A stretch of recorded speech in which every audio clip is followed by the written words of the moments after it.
Seigneur, ta parole est grande, elle demeure à jamais. Ta parole est infaillible, rien ne peut la supprimer. Bienvenue chers spectateurs, bienvenue à tous ceux qui nous regardent de partout dans le monde à un nouvel épisode de notre programme d'études quotidien Toute la Bible, et je prie de tout mon cœur qu'il soit une véritable bénédiction pour vous et votre famille, où que vous soyez, à n'importe quel endroit dans le monde.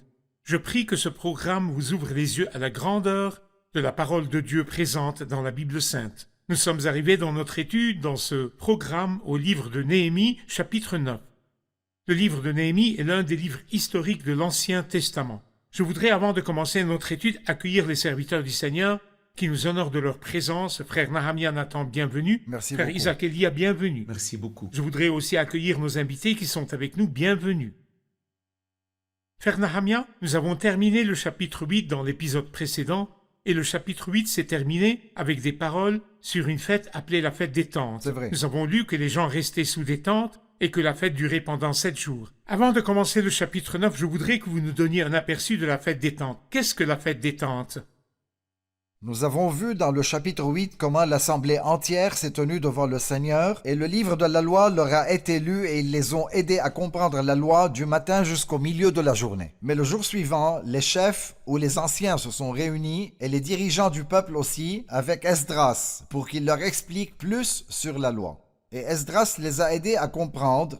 Et bien sûr, ils ont lu à propos des 7 fêtes de Dieu qui sont mentionnées 23. dans Lévitique 23. Et cette fête était la dernière. C'était la fête des tentes, et c'est une fête qu'ils célébraient pendant 7 jours, et tout le peuple sortait, et prenait des branches d'arbres pour chacun, et ils faisaient des cabanes pour se rappeler de leur séjour dans le désert après qu'ils soient sortis de la terre d'Égypte, mais aussi comme signe d'attente de l'avenir, quand Dieu fera entrer son peuple dans son repos sous le règne du royaume millénaire.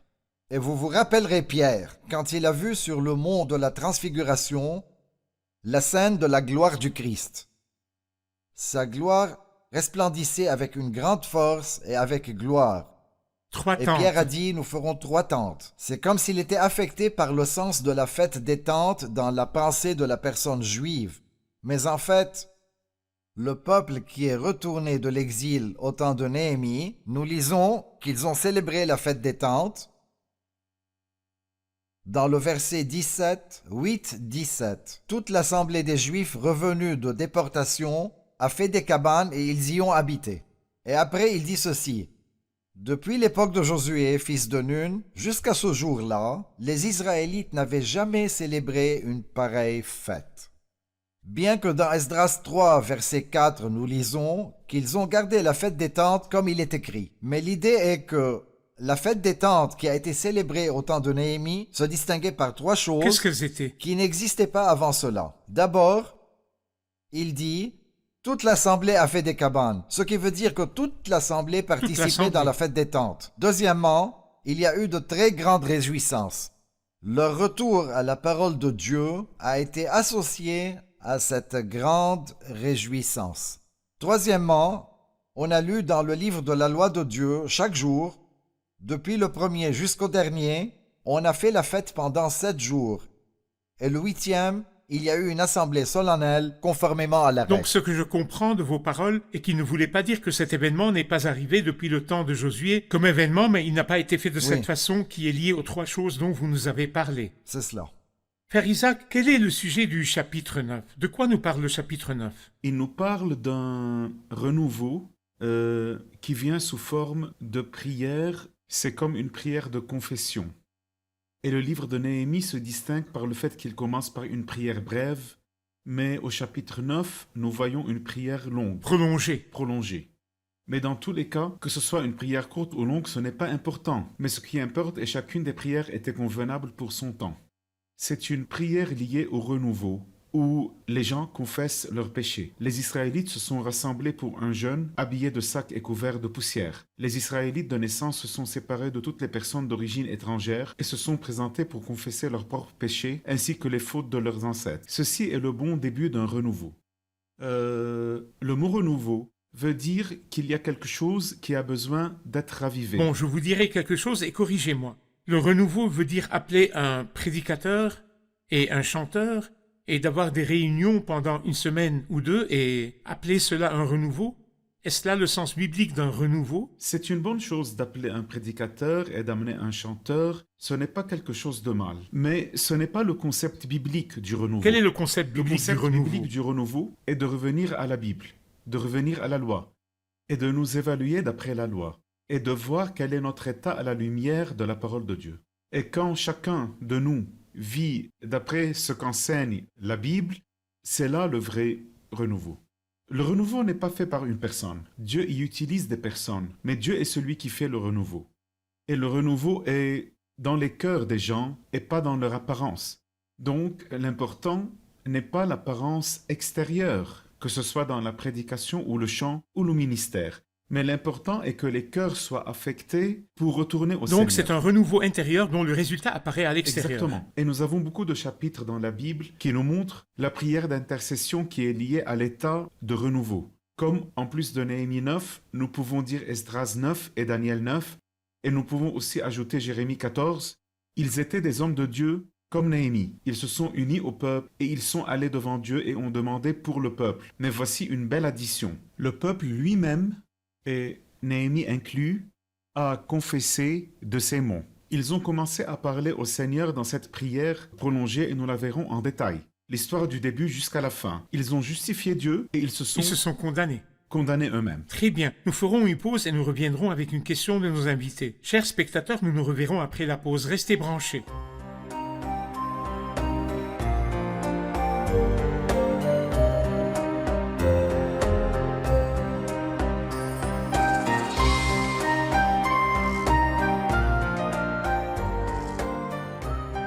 J'ai une question. Nous voudrions en savoir plus sur l'attitude du peuple quand ils ont entendu la parole de Dieu. Et si nous voulons une bonne relation avec Dieu, que devons-nous faire? Comment nous comporter? D'accord. Souvent, quand Dieu nous parle et nous donne sa parole, il faut qu'il y ait une réaction. Je parle à Dieu et ceci est la prière. Est-ce que ça exprime vraiment ma réaction envers la parole de Dieu? Quelle était l'attitude du peuple envers la parole de Dieu? En fait, c'était la bonne attitude d'après la perspective de Dieu. Par exemple, la Bible nous dit qu'ils ont fait plusieurs choses. La première est dans le verset 2. Les Israélites de naissance se sont séparés de toutes les personnes d'origine étrangère. D'abord, ils ont exprimé leur retour et leur repentance d'une façon pratique. D'une façon pratique. Oui, ils se sont condamnés dans la présence de Dieu et se sont séparés. Ensuite, ils ont confessé leurs péchés, et non seulement leurs péchés, mais aussi les péchés de leur père. Troisièmement, ils se sont levés chacun à sa place et on a lu dans le livre de la loi de l'Éternel, leur Dieu, pendant un quart de la journée. Quatrièmement, pendant un autre quart, ils ont confessé leurs péchés et se sont prosternés devant l'Éternel, leur Dieu. Ils ont porté du fruit digne de la repentance. Ils ont confessé leurs péchés. En fait, pour vraiment obtenir le pardon du Père, nous devons confesser nos péchés. La Bible nous dit dans la première épître de Jean, chapitre 1, ces belles paroles.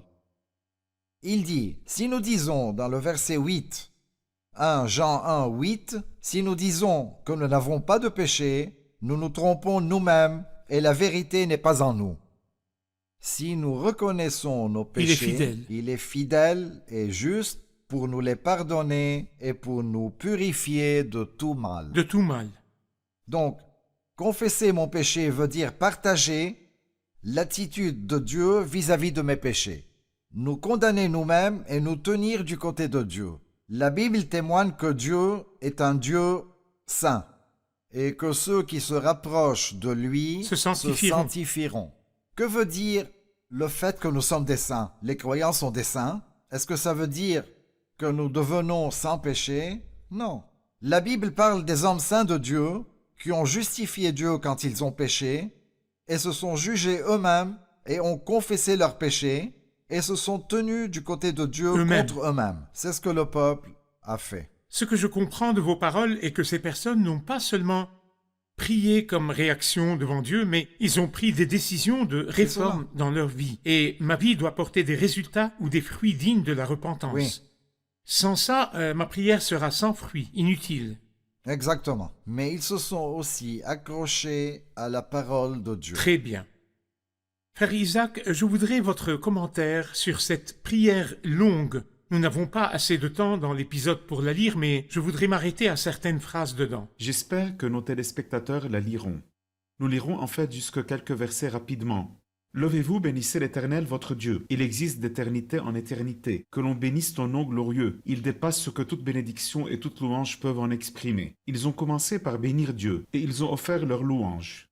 Ensuite, quand ils ont vu ce qu'il a fait, ils ont dit au verset 7, « C'est toi, Éternel Dieu, qui as choisi Abraham. » Ils ont commencé avec Abraham, et ils ont tout à fait compris que l'histoire a commencé par le choix de Dieu par la grâce. Et cette personne est devenue le père de la multitude de ceux qui croient. Et de sa descendance est venu après ce peuple duquel Christ viendrait dans la chair après, qui l'a fait sortir, qui a trouvé son cœur fidèle et qui a fait alliance. Et ils ont continué à parler de toute l'histoire après cela, jusqu'à ce qu'ils aient dit « Tu leur as fait connaître ton saint sabbat ». Au verset 14, toutes les paroles qu'ils disent sont toujours divisées en deux idées. « Ô Seigneur, tu as fait ceci » et « Il n'a fait que du bien. Il ne leur a donné que du bien.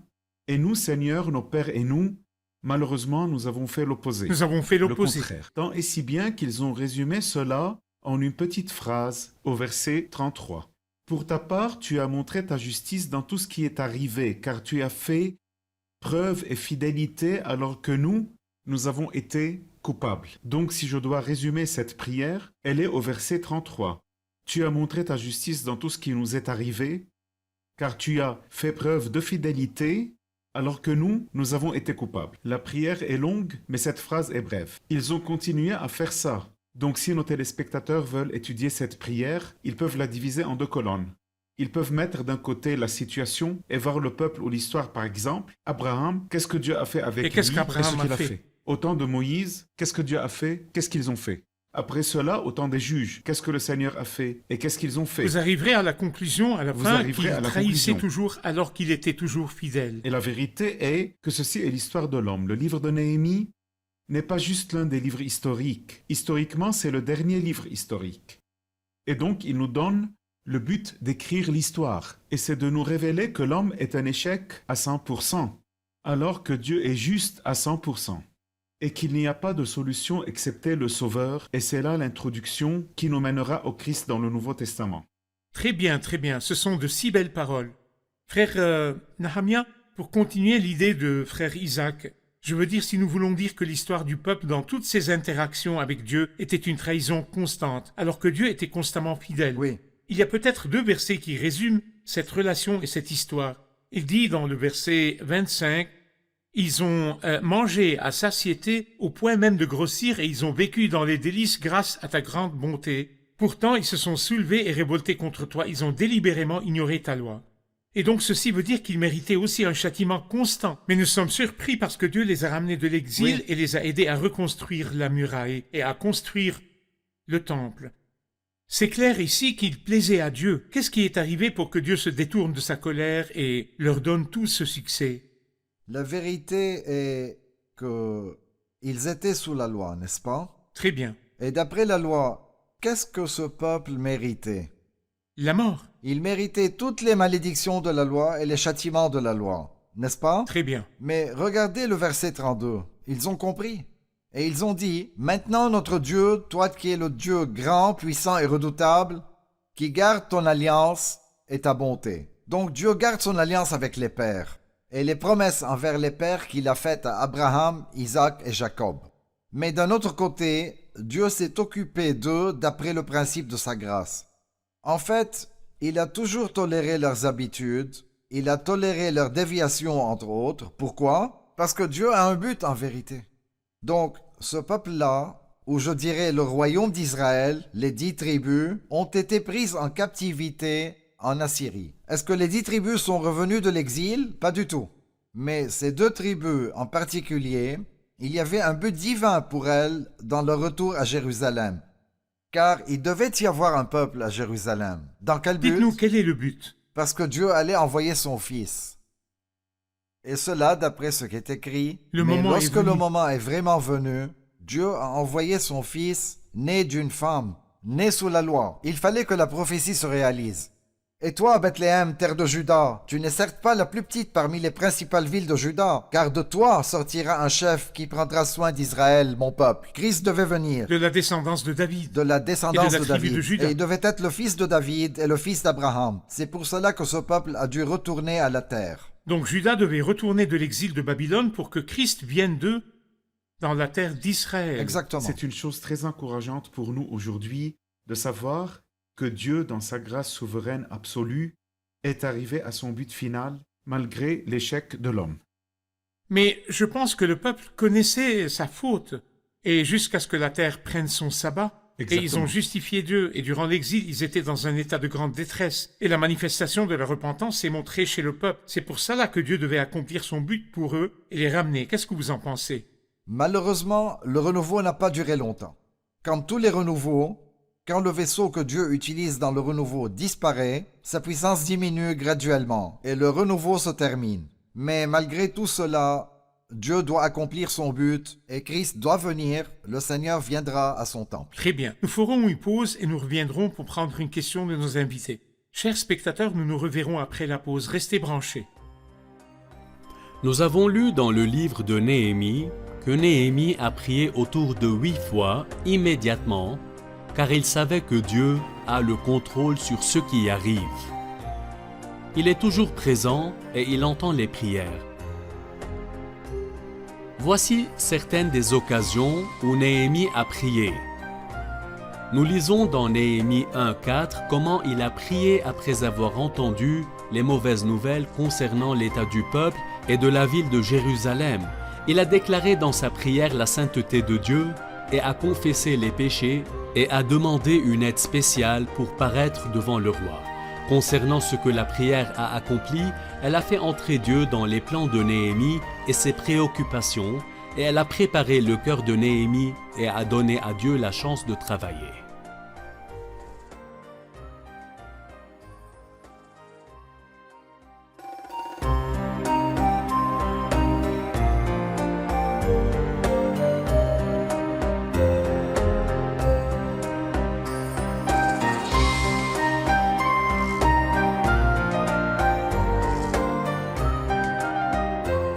Il dit dans Néhémie 10, à cause de tout cela, nous avons conclu un pacte que nous avons mis par écrit, et nos chefs, nos lévites et nos prêtres y ont apposé leur emprunt. Que contient ce pacte? Et je vous demande, est-ce bon de faire un pacte avec soi-même ou non? Très bien. C'est une question importante. En fait, ce peuple était le premier peuple à faire un pacte entre lui et Dieu. Bien que le premier pacte divin ait été fait par Dieu, comme l'alliance avec Abraham par exemple. Quand le Seigneur a fait l'alliance lui-même, c'est lui qui est passé entre les parties du sacrifice divisé. Très bien. Mais en commençant au mont Horeb, quand ils ont dit à Moïse « Nous ferons tout ce que l'Éternel dit », et quand ils lui ont dit de monter et d'amener les commandements de Dieu, et Moïse est monté pendant 40 jours, et il est revenu avec 10 commandements. Mais déjà, ils avaient déjà brisé le premier commandement, et le second, et certains experts disent le troisième aussi. Dans tous les cas, l'essentiel est que c'est ce que fait l'homme. Quand il entre dans une alliance avec Dieu, il tombe. Mais ils ont fait un pacte. Et dans l'Ancien Testament, Dieu laissait le peuple faire des pactes comme il voulait pour qu'ils se découvrent et découvrent qu'ils ne peuvent pas le faire. Ce pacte, les détails sont présents au chapitre 10 et ils ont tous signé, en commençant par Néhémie, Sédécias, Séraja, Azaria et Esdras. L'Écriture nous dit que ce pacte-là comportait 6 points. En résumé, parce que nous en parlerons après. D'abord, il ne devait pas épouser de femmes étrangères. Deuxièmement, il devait garder le sabbat. Troisièmement, il devait garder la 7e année pour ne pas traverser 70 autres années d'exil. Quatrièmement, il devait payer une somme d'argent chaque année à la maison de Dieu. 5. Offrir du bois pour les holocaustes. 6. Amener les premiers fruits de la terre et les premiers-nés du bétail à la maison de Dieu. Et la dîme aux Lévites. Donc, 6 points. Et le chiffre 6 représente l'homme, en fait.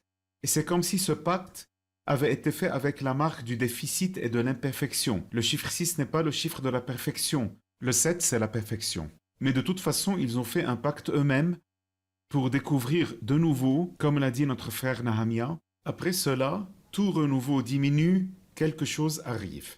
Bon, je voudrais que vous nous donniez la différence entre le pacte devant Dieu et le désir. Puisque tout le monde nous nous asseyons à table la veille du Nouvel An et nous faisons un tableau et nous faisons 2 colonnes et nous écrivons ce que nous avons fait de mal ou ce que nous n'avons pas fait et ce que nous ferons dans la nouvelle année par la grâce de Dieu. Nous écrivons des points et nous promettons à Dieu de lire la Bible, d'aller à des réunions et de faire ceci ou cela. C'est très commun que tout ceci soit annulé le 7 janvier. Le 7 janvier, toutes les promesses disparaissent. Elles C'est n'existent pas le plus. 6 janvier, c'est le Mais 7. je veux dire, si j'ai peur de faire un pacte, est-ce que cela veut dire que je n'exprime pas mon désir pour Dieu? Je veux te plaire, je veux te servir, je veux être fidèle. Faites la différence entre les promesses et le désir. Bien sûr, c'est une chose importante. Le désir saint vient de la nouvelle nature, la nature divine qui existe en nous en tant que croyants. Donc désirer mieux vivre, c'est important. Il faut avoir des désirs pour accomplir certaines choses dans notre vie pour la gloire de Dieu. C'est important. Mais la question est, quand je fais un pacte, est-ce que je sens que je suis capable de me mettre comme l'un des partis dans un pacte devant Dieu, de faire certaines choses? Spirituellement parlant, par la grâce ou l'aide de Dieu, c'est là l'histoire de tout l'Ancien Testament où l'homme est tombé. Mais quand je mets mes désirs devant le Seigneur et je dis « Seigneur, tu m'as appris dans ta parole que c'est Dieu qui produit en vous Et le faire. le vouloir et le faire. Seigneur, c'est toi qui as mis ce désir en moi, alors s'il te plaît, continue ton œuvre en moi et transforme-la, et je me soumets à toi complètement. » Très bien. La différence importante dans cette histoire-là est que dans le premier cas, je dépends de moi-même et dans le second, je dépends de Dieu. Mais il y a une autre chose. Dans le premier cas, je fais un plan en disant à Dieu que je ferai ceci ou cela, indépendamment du système de relation avec Dieu. Ceci veut dire que je fais 1, 2 et 3. Mais dans le deuxième cas, je m'accroche à lui et je suis en relation avec lui. Donc je me retrouve obéissant et accomplissant son plan, d'une manière simple. Très bien, très bien. Je sens qu'il y a une question de nos invités à ce sujet. J'ai une question. Nous avons vu que le renouveau est une affaire intérieure, qui vient de l'intérieur de la personne et elle n'implique pas le fait d'amener quelqu'un à l'église et tout cela. Mais est-ce que ce renouveau veut dire la repentance ou la nouvelle naissance? Ou est-ce que nous allons de gloire en gloire et de puissance en puissance? Et quand le renouveau arrive dans notre vie, quoi alors? Frère Nahamia, est-ce que le renouveau est juste la nouvelle naissance et la repentance ou le commencement avec Dieu? Ou pouvons-nous dire que c'est le renouveau dans notre vie? Ou est-ce le changement de gloire en gloire? Je ne pense pas que le renouveau veut dire le commencement de l'âme avec Dieu. Mais le renouveau arrive avec les croyants dont la vie était tiède et qui se sont éloignés de la communion et de la vie d'après la volonté de Dieu. Le renouveau devient une sorte de ravivement et de retour de nouveau à la parole de Dieu en demandant l'aide et la puissance du Saint-Esprit. Très bien. C'est ce qui définit le Très bien. renouveau. Et le croyant en a besoin jusqu'à arriver à la gloire. Tant qu'il vit dans le désert, dans le pays lointain, alors qu'il est croyant, il a besoin de renouveau dans la vie. Exactement. Très bien. Aujourd'hui, nous avons parlé du renouveau, du concept du renouveau. Nous avons parlé de la prière. Nous avons parlé de la repentance, le commencement avec Dieu. Nous avons parlé de l'effet de la parole de Dieu sur nous. Qu'est-ce que vous avez tiré de toutes ces choses-là? J'ai aimé que la prière peut être divisée en 2 parties. Si nous écrivons dans une colonne ce que le peuple a fait, nous trouverons que tout ce qu'ils ont fait est la trahison et l'infidélité de leur côté. Mais de l'autre côté, nous voyons que Dieu a répondu avec fidélité. Et si nous faisons la même chose dans notre vie et nous promettons, nous verrons que nous ne sommes pas fidèles. Mais Dieu est fidèle tout le temps et il garde ses promesses. Le vrai renouveau est dans l'homme et c'est la repentance et le retour à la Bible et la vie d'après ce que la Bible dit et porter du fruit.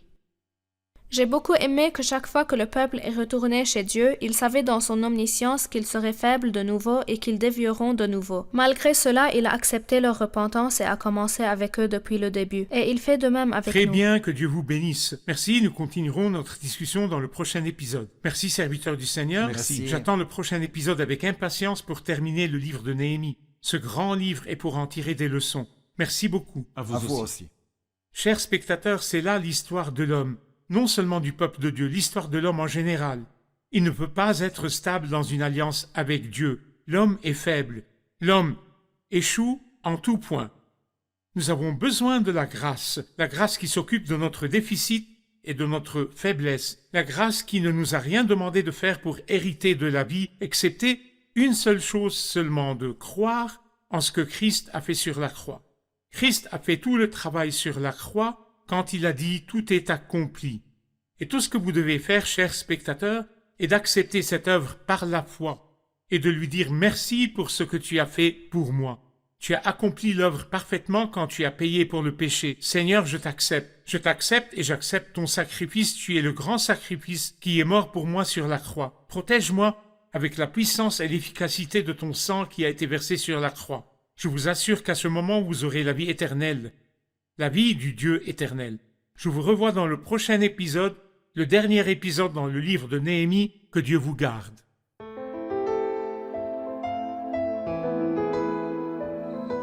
Seigneur, ta parole est grande, elle demeure à jamais. Ta parole est infaillible, rien ne peut la supprimer.